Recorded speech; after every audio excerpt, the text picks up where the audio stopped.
My name is Ronnie Blackwood, and at 67, I never imagined I'd be sitting at my son's wedding with a secret $78 million inheritance and a hidden recorder in my pocket.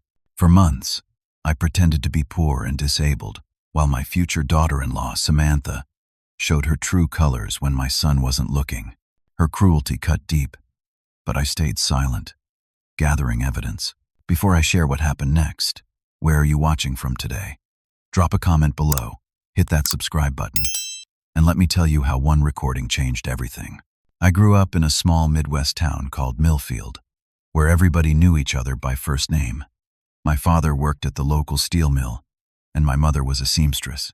From the age of 15, I started working after school at Wilson's hardware store, stocking shelves and helping customers find the right tools for their home projects.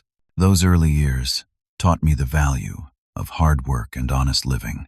After graduating from college, I decided to become a high school history teacher. The salary wasn't impressive, but it was enough to live comfortably. I rented a small apartment near Jefferson High School, where I taught for over 40 years. My colleagues often joked about my frugal lifestyle, but I never saw the point in extravagance. A reliable car, a roof over my head, and enough money for books was all I needed to be happy. My life changed forever when I met Elizabeth during a teachers' conference in 1980. She taught English at a neighboring school, and her passion for literature was matched only by her kindness. We married 6 months later in a simple ceremony at the local community center. The following year, our son Jackson was born, bringing a joy to our lives I hadn't known was possible. Tragically, Elizabeth was diagnosed with aggressive breast cancer when Jackson was only 7 years old. Despite fighting bravely through 3 rounds of chemotherapy, we lost her just before Jackson's 9th birthday.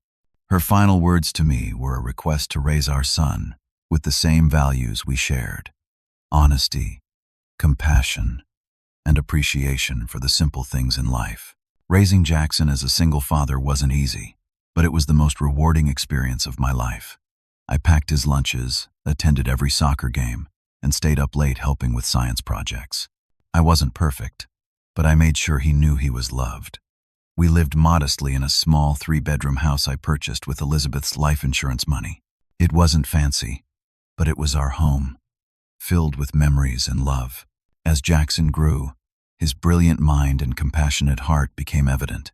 He excelled in school, particularly in science, and developed a passion for helping others. When he announced his intention to become a doctor, I couldn't have been prouder. Through scholarships, part-time jobs, and some financial assistance from me, he made it through medical school and eventually became an emergency room physician at Memorial Hospital. The trajectory of my life took another unexpected turn when I received a letter from a law firm in Chicago informing me that my Uncle Frank had passed away and named me as his sole heir. Uncle Frank was my mother's brother, a quiet, unassuming man who lived alone and rarely attended family gatherings. I knew he had worked as an accountant and made some investments, but nothing prepared me for what came next. The inheritance was $78 million. Uncle Frank, the man who wore the same coat for 20 years and drove a 1990 Ford until it couldn't run anymore, had been a financial genius who lived far below his means. The lawyer handed me a personal letter Frank had written before his death. "Dear Ronnie," it read, "I've watched from a distance how you raised your boy after Elizabeth passed. You stayed true to yourself and your values despite hardship. Money changes people, and worse, it changes how people treat you. Remember that true character is revealed not by wealth, but by how someone treats others when they think there's nothing to gain." Those words stayed with me as I made the unusual decision to keep my newfound wealth a secret. I continued living in the same modest house, driving the same reliable Toyota, and maintaining my simple lifestyle. The only major change I made was retirement, which I explained to friends as having been made possible by careful saving and my teacher's pension. Behind the scenes, I established the Blackwood Foundation, a charitable organization focused on educational opportunities for underprivileged children and medical research for cancer treatment. Working anonymously through this foundation gave me purpose and joy. I found that giving away money thoughtfully was far more satisfying than spending it on myself. Jackson was 32 and establishing his career, when he called me one Sunday evening with excitement in his voice. "Dad, I've met someone special. Her name is Samantha Davis. She's a pharmaceutical sales representative I met at the hospital. I'd love for you to meet her." Our first dinner together was at Giovanni's, a mid-priced Italian restaurant Jackson and I had frequented for years. Samantha arrived 15 minutes late, dressed impeccably in designer clothes that seemed excessive for the casual setting. Throughout dinner, she charmed Jackson with flattering comments and engaging stories, touching his arm frequently and laughing at all his jokes. Something felt off, though. When Jackson excused himself to use the restroom, Samantha's demeanor shifted subtly. The warm smile faded, and she checked her phone disinterestedly. When I asked about her family, her answers were vague and quickly redirected to questions about Jackson's career trajectory and whether he planned to specialize in a more lucrative field than emergency medicine. Over the following weeks, I noticed more concerning behavior. During a dinner at Jackson's apartment, Samantha snapped at the delivery person for forgetting extra sauce, then immediately switched to a sweet voice when Jackson returned from the kitchen. At a neighborhood block party, she engaged enthusiastically with Jackson's colleague, Dr. Martin, who owned a vacation home in Aspen, but made excuses when my former teaching colleague, George, tried to join the conversation. At a family gathering to celebrate Jackson's promotion, I overheard a phone conversation while passing by the guest room where Samantha was taking a call. "Mom, you wouldn't believe the potential here," she said in a hushed voice. "Yes, he's an ER doctor now, but with his connections, private practice is definitely in the future. The father's just a retired teacher, but Jackson's going places." After only 8 months of dating, Jackson announced they were moving in together into an upscale apartment downtown.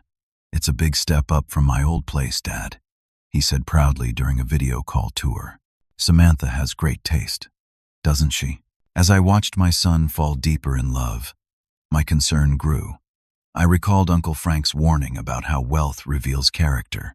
While I didn't have proof that Samantha was with Jackson for potential financial gain, her behavior raised red flags I couldn't ignore. After much contemplation, I made a difficult decision. I would test Samantha's character by presenting myself as financially struggling and slightly disabled, to see how she treated someone she believed had nothing to offer. It was an unusual and perhaps controversial plan, but I felt responsible for helping my son see the truth before he potentially made the biggest mistake of his life. The stage was set for my performance as a suddenly struggling, slightly disabled father with dwindling resources. I only hoped Jackson would forgive me when all was revealed. The first step in my plan was replacing my reliable 5-year-old Toyota with a 1998 Buick with visible rust spots and a problematic transmission. When Jackson asked about the change, I hesitantly mentioned that I had to downsize a bit due to some investment losses. The car backfired loudly as I drove away from our lunch, and I noticed Samantha's grimace in my rearview mirror. Next came the physical element. I researched common age-related ailments and decided on a combination that would be believable without generating too much concern. A slight limp favoring my right leg and occasional tremors in my left hand. I practiced in private, making the symptoms subtle enough to be believable, but noticeable enough to require occasional assistance. The following weekend, I invited Jackson for coffee alone, carefully setting the stage for my financial revelation. "Son, I need to talk to you about something," I began, stirring my coffee nervously. "Some investments I made haven't panned out. I'm not destitute, but things are tighter than I expected for retirement." Jackson's immediate concern touched my heart. "Dad, why didn't you tell me sooner? I can help with bills, or you could move in with us if things get really tight." His genuine offer to help made me simultaneously proud of the man I'd raised and guilty about my deception. No, I assured him, patting his hand with my slightly trembling one. "I've got enough to get by. Just might need to watch expenses more carefully, and this new tremor in my hand isn't helping matters." I demonstrated the shake I'd been practicing, knocking my spoon against the coffee cup accidentally. The seeds were planted, but I needed more than observations to convince Jackson if my suspicions about Samantha proved true. After consulting with George, who had worked with private investigators during his divorce years earlier, I purchased several discreet recording devices. They were small enough to fit in a pocket or be placed unobtrusively in a room, with enough battery life to capture hours of conversation. My first dinner at Jackson and Samantha's new luxury apartment, after implementing my plan, revealed immediate changes in Samantha's behavior.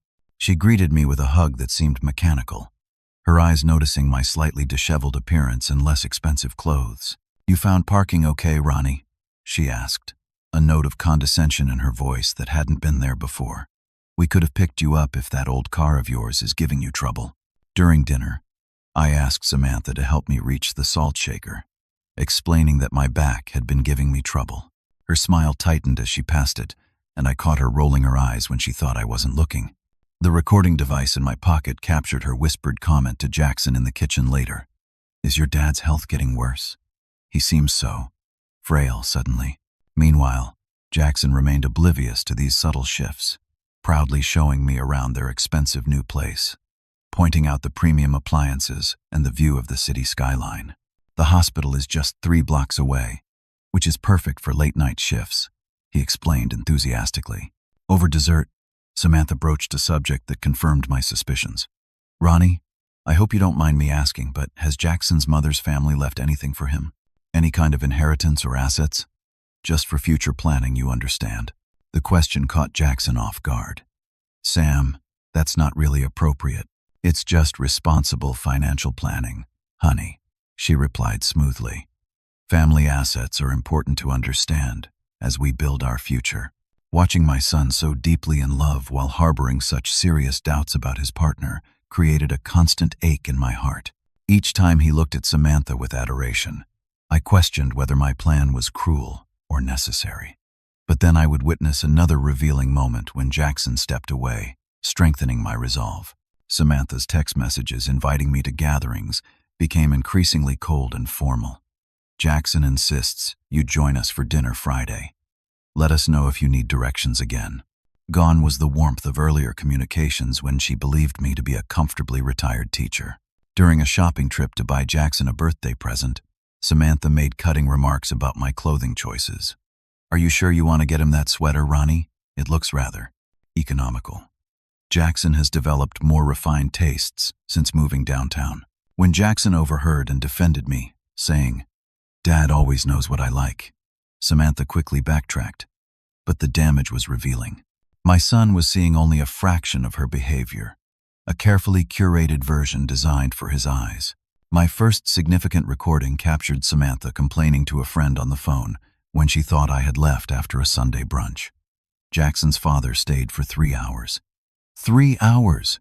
He kept talking about his teaching days like anyone cares, and that tremor in his hand made him spill coffee on the new rug. I don't know how much more of these visits I can take. The evidence was mounting, but I still hesitated to bring it to Jackson. I confided in George during our weekly chess game, sharing my concerns and some of the recordings. "Ronnie, you need to tell Jackson directly," George advised, moving his knight across the board. "These games with recordings seem excessive. If you have concerns, just talk to your son." "It's not that simple," I replied. "He's completely in love with her. Without irrefutable evidence, he'll just think I'm being an overprotective father who can't let go. I need to be certain, and I need proof he can't dismiss."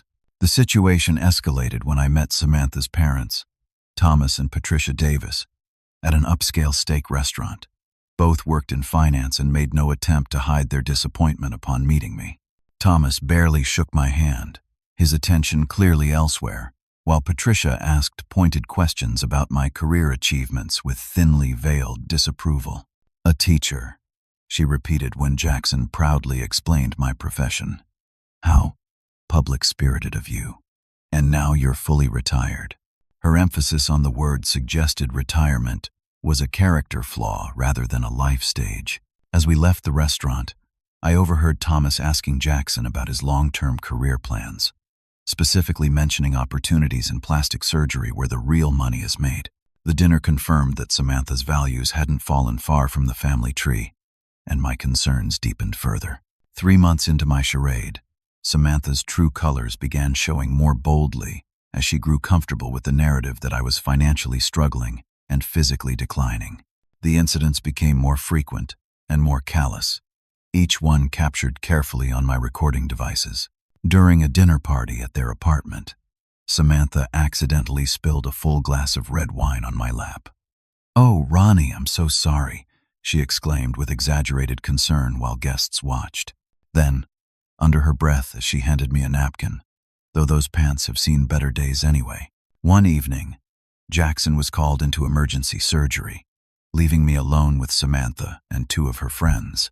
The moment he left, Samantha's demeanor transformed completely. "Now that Jackson's gone, we can actually relax," she said, refilling wine glasses. When I reached for the appetizer tray with a slightly trembling hand, she smirked. "Careful with those shaky hands, Ronnie. These plates cost more than your monthly pension." Her friend laughed, but looked uncomfortable. Samantha continued, mimicking my limp as she walked to the kitchen. "It's exhausting having to walk so slowly everywhere to accommodate certain people." The recorder in my pocket captured every word, along with the laughter that followed. Later that same evening, I excused myself to use the bathroom, but paused in the hallway when I heard my name. Samantha was speaking to her friend Amanda in the kitchen, unaware I could hear. "Once we're married, that old man is going straight to a home," she said firmly. "I'm not spending my life catering to his problems. Jackson will understand it's for the best." "But they seem so close," Amanda replied hesitantly. "That's Jackson's one flaw," Samantha said. "He's too attached to his father. But once we have our own family, priorities will shift. Trust me." My heart sank hearing these words. Not for myself, but for Jackson and the future he was unwittingly walking into. I quietly returned to the living room, my recorder having captured the exchange. The Christmas holiday brought further evidence of Samantha's character. At their apartment gift exchange, she presented Jackson with an expensive watch that must have cost several $1,000s. When it came time for my gift, she handed me a small package containing a 3-pack of dollar store socks.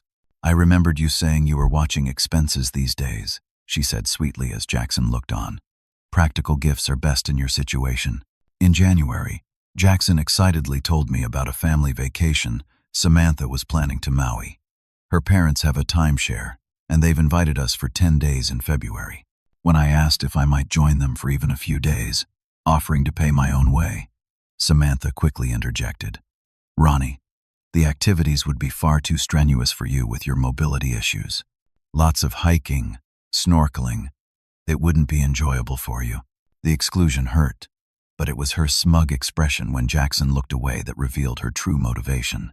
A week later, my unreliable Buick finally broke down completely, just 2 miles from my house on a cold, rainy evening. I called Jackson, but he was working a shift at the hospital. When I reluctantly called Samantha, she answered with obvious annoyance. "I'm actually heading out to meet friends for drinks," she said. "Can't you call a cab or something? It's just not convenient right now."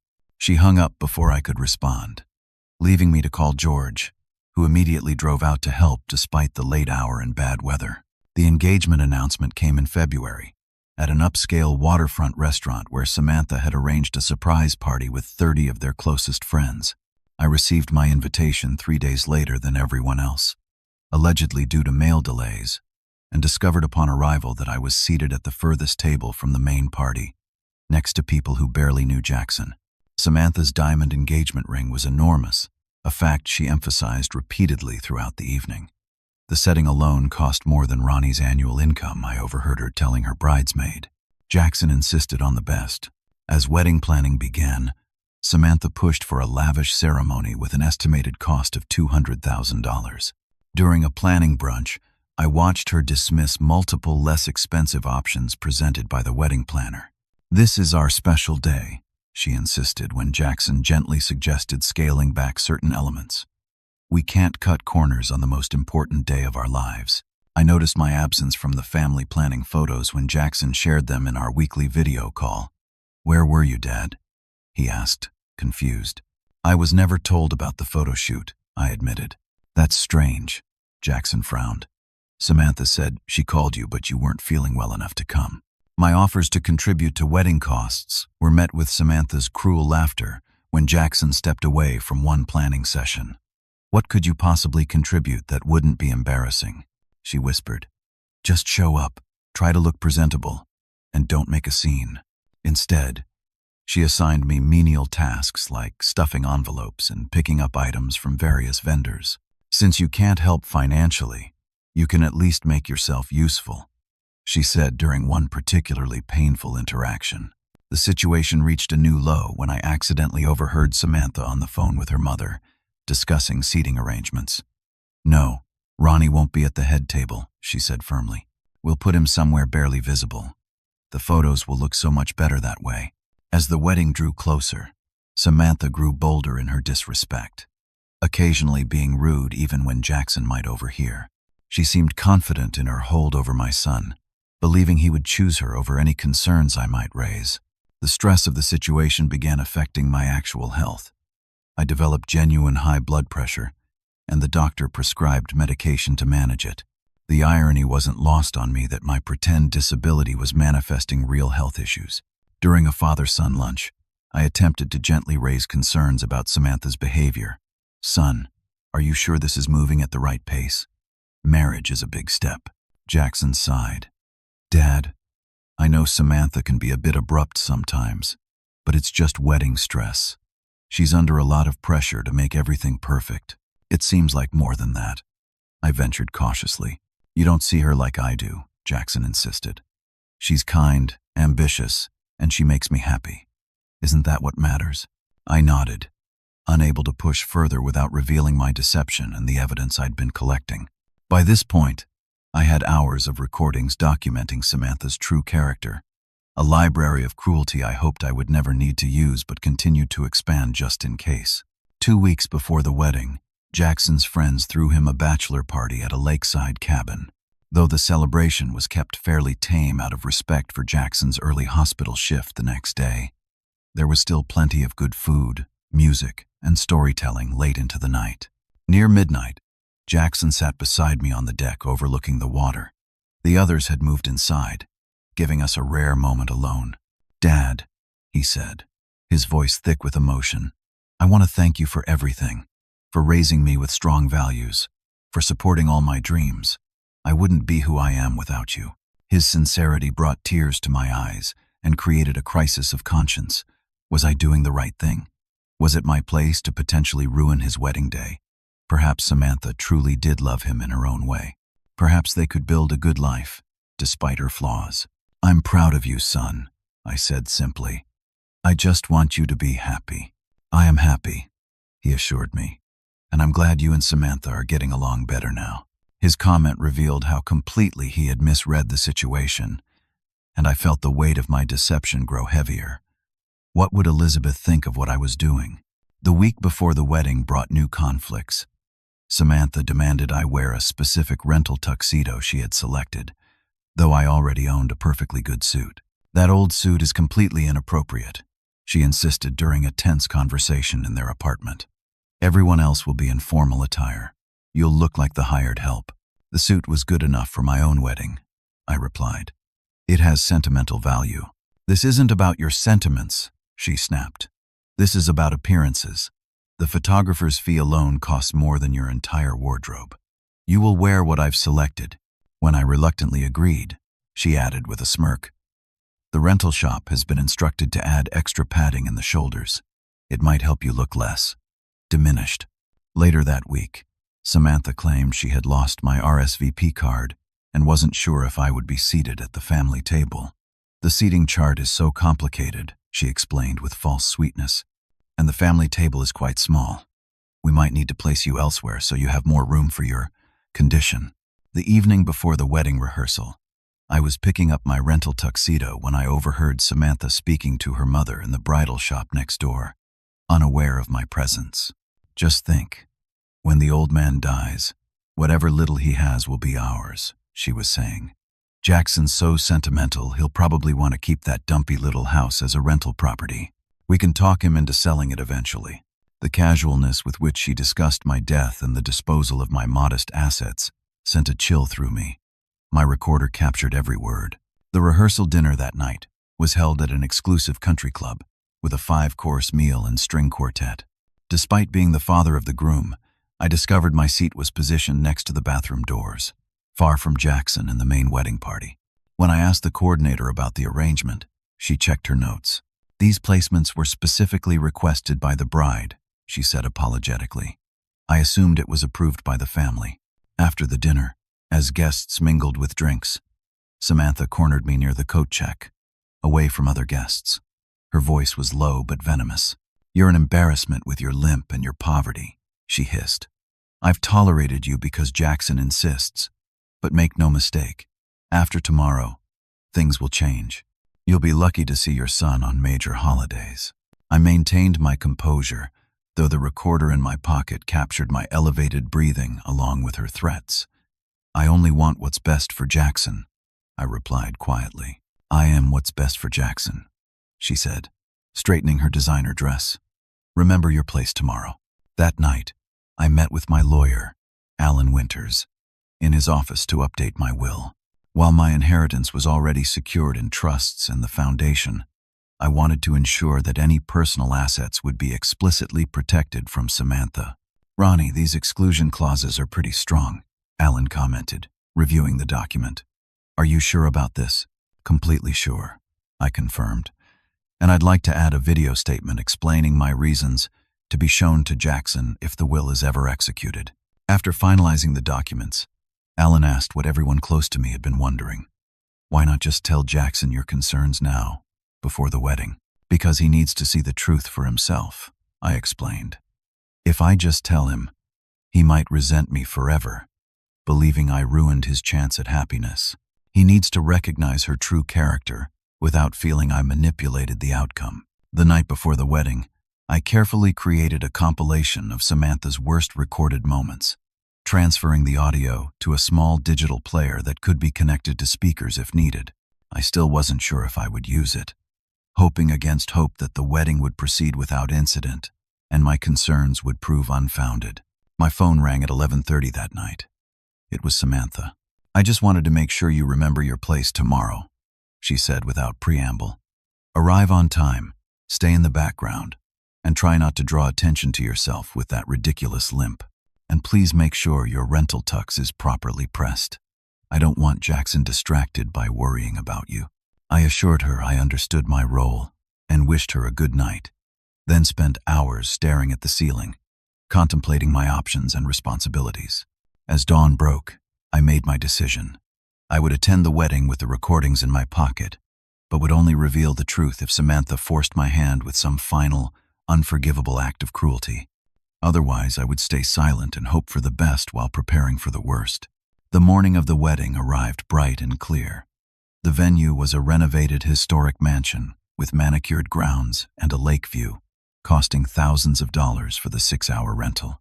I arrived early, dressed in the ill-fitting rented tuxedo, the recording device and compilation safely in my inner pocket. Samantha's family treated me with thinly veiled disdain as we waited for the ceremony to begin.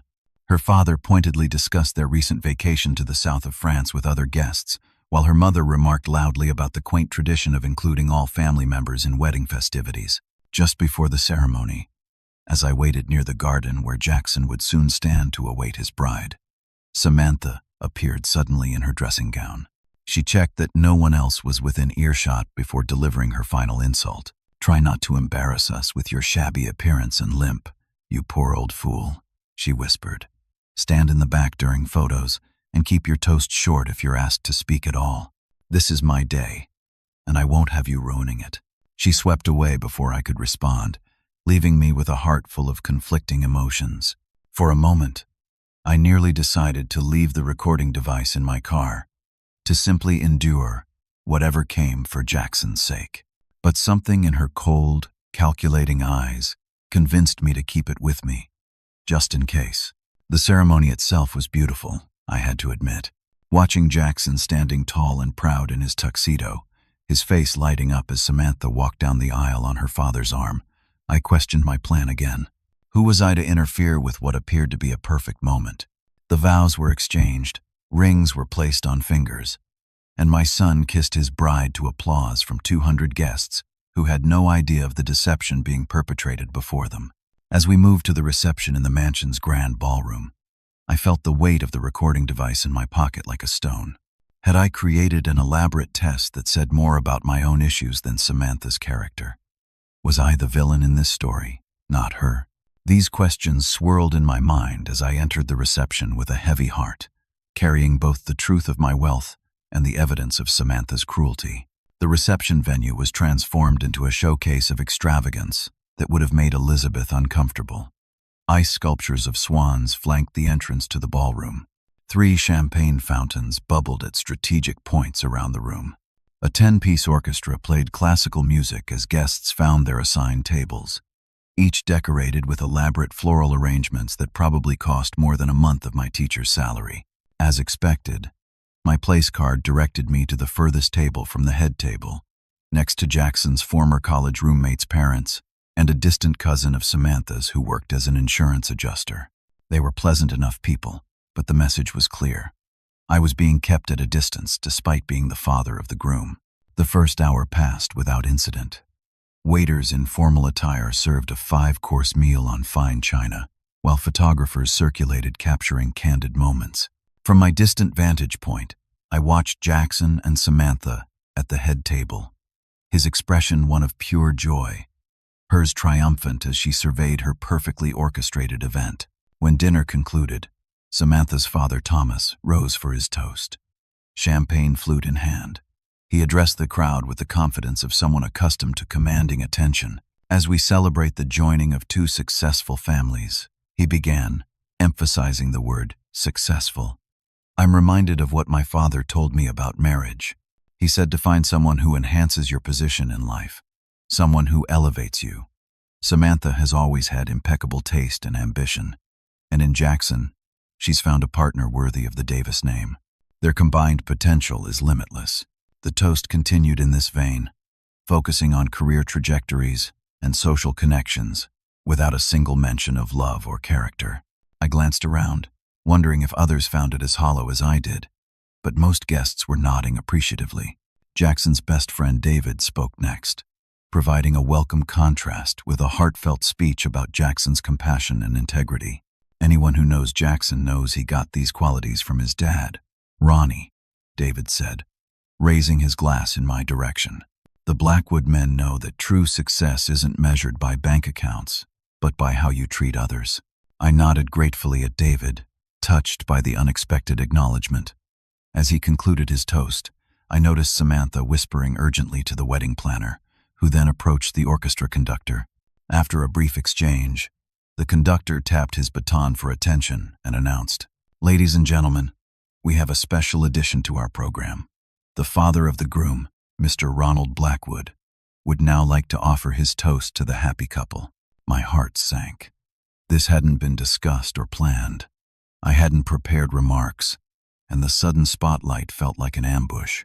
As I rose hesitantly from my chair, Samantha intercepted me on my way to the microphone, her smile firmly in place for the watching guests.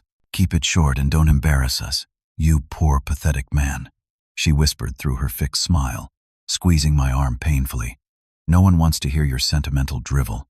Something in her casual cruelty in this moment, on what should have been a day of celebration and family unity, crystallized my resolve.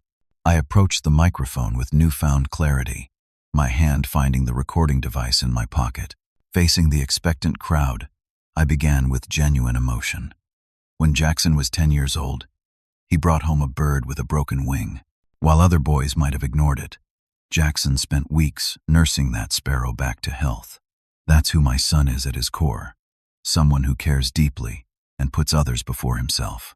I continued, sharing memories of Jackson's kindness and integrity through the years, watching as many guests wiped away tears. Even some of Samantha's family seemed moved by the obvious love between father and son. "All any parent wants," I said, my voice thick with emotion, "is for their child to find someone who sees their true worth, who values them for their heart and not what they can provide. Someone who will treat them with the same kindness they show to others." Samantha, clearly impatient with the direction of my toast, stepped forward and loudly interrupted. "Wrap it up. No one wants to hear life lessons from someone who has nothing." Her voice echoed in the sudden silence that fell over the room. Guests exchanged uncomfortable glances, and Jackson's expression shifted from confusion to embarrassment. The orchestra members froze, instruments suspended mid-note. In that pivotal moment, I made my decision. Before I give my gift to the couple, I said carefully, "I'd like to share something with everyone." Reaching into my pocket, I withdrew the small digital player. For the past 6 months, I've been recording my interactions with Samantha, and I think Jackson should hear what his new wife says when she thinks he isn't listening. Samantha lunged toward me, but one of the groomsmen, sensing something important was happening, gently held her back. I connected the device to the sound system with the help of the confused but cooperative DJ. The first recording played clearly through the ballroom speakers, Samantha's voice saying, "You're worthless, a burden. Once we're married, Jackson will see that putting you in a home is the only option. No one wants an old, poor cripple hanging around." Gasps rippled through the crowd as Jackson's face went pale. Samantha frantically tried to interrupt. "It's fake. He's manipulated the audio. He's always been jealous of our relationship." I played a second clip, this one from the bridal shop. "Just think, when the old man dies, whatever little he has will be ours. Jackson's so sentimental, he'll probably want to keep that dumpy little house as a rental property. We can talk him into selling it eventually." Jackson slowly walked toward me, his expression unreadable. "Dad, what is this? What have you been doing?" Taking a deep breath, I finally revealed the truth I'd kept hidden for so long. "Jackson, I haven't been completely honest either. 6 months ago, I began pretending to be financially struggling and physically declining to test Samantha's character. But there's more." I turned to address the entire room. "The truth is, I inherited $78 million from my Uncle Frank 2 years ago." A collective gasp filled the room, followed by murmurs of disbelief. I quickly produced documentation I'd brought just in case. Bank statements, foundation paperwork, and the letter from Uncle Frank. I kept it secret because I wanted people to value me and you for who we are, not what we have. I never imagined I'd need to reveal it like this. But when I heard how Samantha spoke about me, how she treated me when she thought I had nothing to offer, Samantha's demeanor transformed instantly. The anger vanished, replaced by a calculated warmth as she approached me with arms outstretched. "Ronnie, this is all a misunderstanding. I was just stressed about the wedding. You know how fond I am of you. Like a second father." She attempted to take my arm affectionately. Jackson stepped between us, gently removing Samantha's hand from my arm. He stood firmly at my side, his medical training evident in his controlled breathing and steady gaze as he processed this life-altering information. "I heard your voice, Samantha," he said quietly. "Not just what you said, but how you said it. That wasn't stress. That was who you really are." The perfectly orchestrated wedding reception had transformed into a scene of chaos and revelation. The truth about both my finances and Samantha's character was now exposed for all to witness, leaving no place for pretense or manipulation to hide. The elegant reception dissolved into chaos within minutes. Guests began gathering their belongings and making discreet exits, murmuring apologies and avoiding eye contact. The orchestra packed up without finishing their contracted hours. Caterers nervously asked the wedding planner whether they should continue serving the 5-tier cake that now seemed inappropriate. Samantha's public meltdown shifted rapidly between strategies. One moment she was sobbing apologies to Jackson. "I didn't mean any of it. I was just trying to impress my friends." The next minute she turned to attack me. "He set me up. He lied about being poor to trick me. Who does that? He's clearly mentally unstable." When neither approach gained traction, she made a desperate appeal directly to me, her voice honeyed with false sincerity. "Ronnie, we can work this out. I've always respected you, always seen your wonderful qualities. This is all a terrible misunderstanding." Samantha's parents were equally transparent in their sudden change of heart. Thomas Davis, who had barely acknowledged my existence before, approached with an outstretched hand and forced joviality. "Ronald, we should talk. Family misunderstandings happen all the time. I'm sure we can sort this out like reasonable people, perhaps over dinner at our country club next week." Patricia Davis, not to be outdone, began loudly reminiscing about how special I had seemed from the very first meeting and how she had always told Samantha how lucky she was to be joining such a distinguished family. Jackson, still processing the dual shocks of his new wife's true nature and his father's hidden wealth, finally took control of the situation. He asked all remaining guests to please leave so the family could talk privately. His medical training was evident in his calm, authoritative tone that brooked no argument. Within 20 minutes, the ballroom was empty, except for Jackson, Samantha, her parents, and me. The silence that fell was deafening after the previous commotion. Jackson broke it first, turning to Samantha with quiet intensity. "I need you to explain yourself. Not the excuses or the deflections. The truth. Why would you treat my father that way? Any version of my father, wealthy or not." Samantha attempted to salvage the situation. "Jackson, you have to understand the pressure I was under. Planning this wedding, trying to impress everyone, maintain our image." "Our image?" Jackson interrupted. "What image would that be? Someone who mocks a man's disability, who plots to put him in a home against his will, who celebrates the idea of his death so you can sell his house." Thomas attempted to intervene. "Now, Jackson, in the heat of wedding planning, things get said that don't reflect. With all due respect, Mr. Davis," Jackson cut him off. "I'm speaking to my wife right now." Wife. The word hung in the air, a legal reality that had been created just hours earlier. Samantha seized on it immediately. "Exactly. I'm your wife now. Whatever issues we have, we can work through them together. Your father's deception is the real problem here. Who pretends to be disabled? Who tests people like that?" I finally spoke up, addressing Jackson directly. "Son, I apologize for the public revelation. That wasn't my intention. I was going to talk to you privately after the honeymoon if necessary. And I apologize for the deception about my financial situation. But I will not apologize for revealing Samantha's true character. You deserve to know before spending your life with someone who could treat others with such cruelty." Jackson nodded slowly, processing everything. Then, without another word, he removed his wedding ring and placed it on the head table. "I'll be filing for an annulment immediately," he said with quiet finality. This marriage was entered under false pretenses. Samantha's facade finally collapsed completely. "You can't be serious. Do you know how humiliating this will be? After all the money we spent, what will people say?" "That's your primary concern right now?" Jackson asked incredulously. "What people will say?" With that, Jackson and I left the venue together, leaving Samantha sobbing theatrically in her parents' arms. We checked into a hotel downtown, both emotionally exhausted and needing neutral territory to process the day's events. In the quiet of the hotel room, father and son had the most honest conversation of our lives. We talked until dawn about trust, character, deception with good intentions, and the nature of true wealth. "I should have seen it," Jackson said, staring at the ceiling from his bed. "There were signs, small comments, behaviors when she thought I wasn't paying attention. I just didn't want to see them."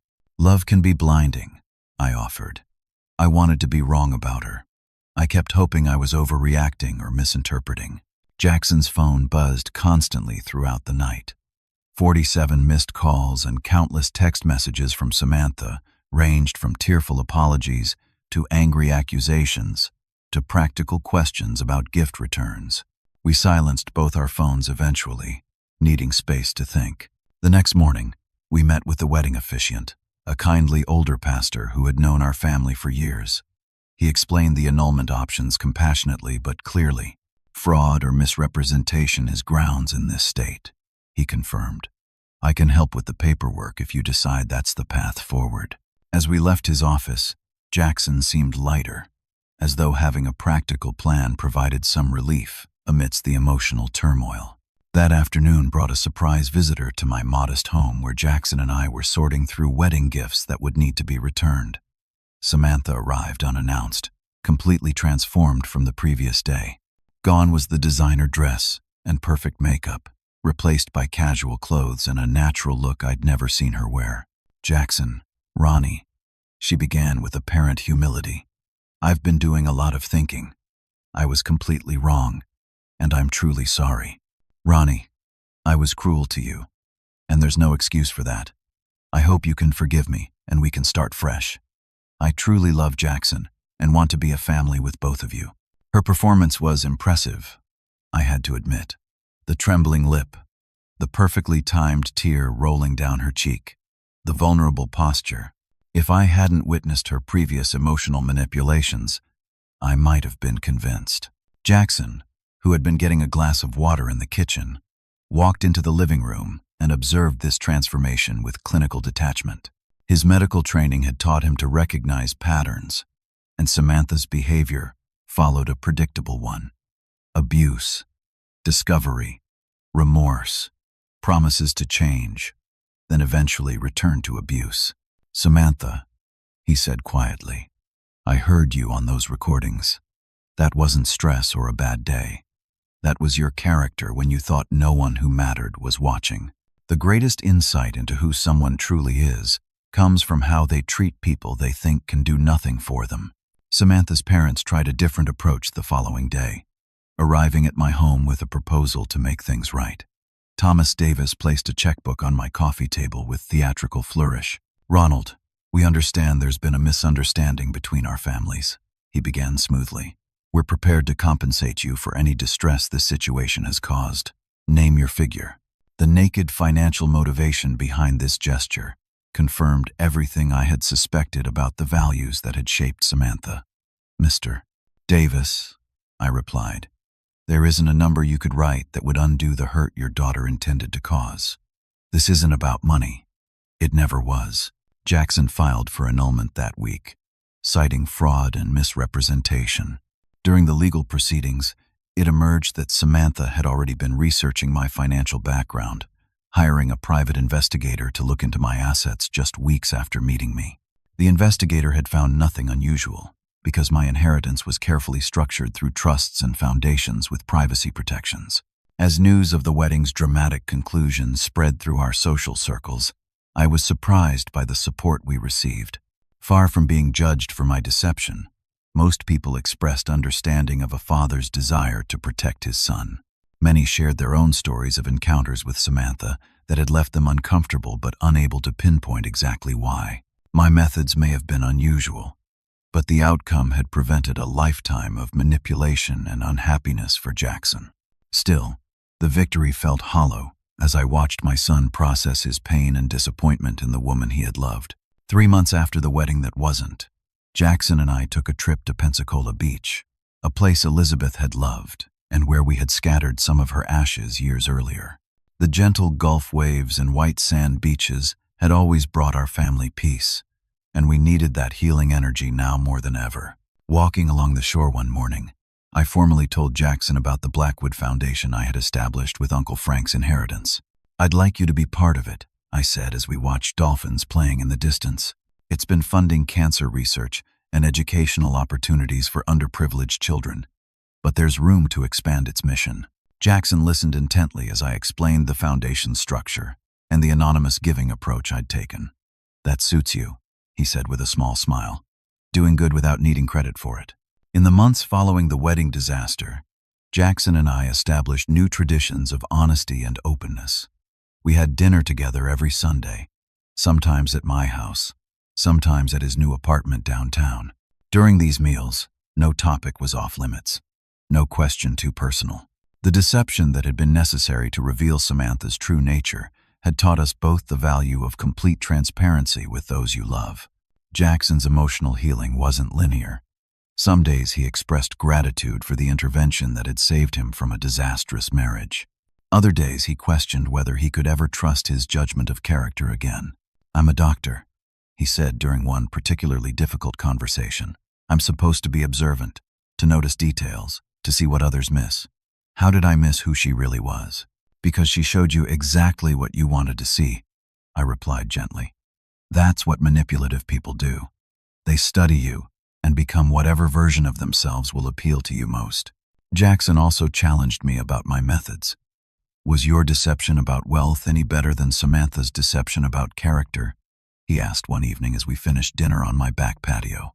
It was a fair question that had troubled me as well. "I've asked myself the same thing," I admitted. "I think the difference lies in the intention. I wasn't trying to manipulate anyone for personal gain. I wanted people to value me for who I am, not what I have. But you're right that deception is deception, and I've learned there are probably better ways to protect ourselves than elaborate tests. 6 months after the wedding, Jackson mentioned meeting someone at the hospital where he worked. Her name is Alicia Connor, he said casually. She's a pediatric nurse in the oncology department. We've had coffee a few times. He was understandably cautious after his experience with Samantha, but when I finally met Alicia at a hospital fundraiser, I observed something telling. When she thought no one was watching, she helped an elderly man who had dropped his program, then straightened chairs after the event without being asked. Small actions that revealed character when there was nothing to be gained. Jackson noticed my observation and nodded slightly. He too was paying attention to these revealing moments of authentic character. Together, Jackson and I established the Elizabeth Blackwood Trust, focused specifically on education and medical care for underserved communities. Working on this project gave both of us purpose during a difficult time and honored Elizabeth's memory in a meaningful way. Following Uncle Frank's philosophy, I maintained my modest lifestyle despite my substantial wealth. I did, however, move to a slightly nicer single-story home that would be more manageable as I aged, donating my previous house to a program for first-generation college students who needed affordable housing. About 8 months after the wedding, Jackson and I encountered Samantha at a charity gala for the hospital. She was on the arm of Harold Whitman, a real estate developer in his 60s known for his wealth and multiple divorces. She pretended not to see us, but I noticed her grip tighten on Harold's arm as they passed our table. Later that evening, Jackson shook his head with a mixture of sadness and relief. I nearly signed up for a lifetime of that, he said quietly. Thank you for seeing what I couldn't. That's what parents do, I replied. We see things our children can't because we're not blinded by love or attraction. Sometimes we're wrong, and we have to respect our children's choices anyway. But sometimes we're right, and then we have to find a way to help them see the truth without pushing them away. As time passed and the pain receded, Jackson was able to reflect more objectively on his experience. I was looking at her resume instead of her character, he admitted during a fishing trip to Uncle Frank's favorite lake. Doctor's wife, socially connected, beautiful, ambitious. I was checking boxes instead of really seeing her. My own lessons were equally profound. Uncle Frank had been right about how wealth changes people's perceptions, but I realized that extreme secrecy had its own problems. True wealth, I now understood, lay in knowing who you could trust and being worthy of others' trust in return. Jackson and Alicia's relationship developed slowly and authentically over the next year. She was everything Samantha wasn't. Genuinely kind, unimpressed by status, and the same person whether others were watching or not. When Jackson eventually introduced her to the foundation work, her insightful suggestions about programs for siblings of pediatric cancer patients revealed her depth of understanding and compassion. 2 years after the wedding that ended before it began, I found myself sitting on my patio with Jackson, discussing his plans to propose to Alicia. The diamond he had chosen was modest compared to Samantha's extravagant ring, but he had selected it for its ethical sourcing and unique character rather than its size or price tag. I've learned that the true measure of someone isn't what they have or what they can give you, Jackson said, turning the small velvet box in his hands. It's who they are when they think no one important is watching. Samantha showed her true self when she thought you were poor and declining. Alicia shows her true self every day with patients who can never repay her kindness. His words reflected the most valuable lesson from our painful experience. Character is revealed in how we treat those who can do nothing for us. No amount of money can buy good character, and no performance can hide its absence forever. This journey taught me that while wealth can be inherited or accumulated, integrity must be built choice by choice, day by day. It's revealed not in grand gestures, but in small moments when we think no one who matters is watching. But someone always matters, even if it's just ourselves witnessing our own actions. I often wonder, if you faced a similar situation, what would you do? Would you test someone's character if you suspected their motives, or would you let things unfold naturally and hope for the best? Have you ever discovered someone's true nature only when circumstances change dramatically? Share your thoughts in the comments below. And if you found value in my story, please subscribe to hear more life experiences and lessons learned the hard way. Remember to hit that like button and share with someone who might need to hear this message about the importance of character over appearances. Thank you for listening, and may you find people in your life who treat everyone with dignity and respect, regardless of what they think they might gain.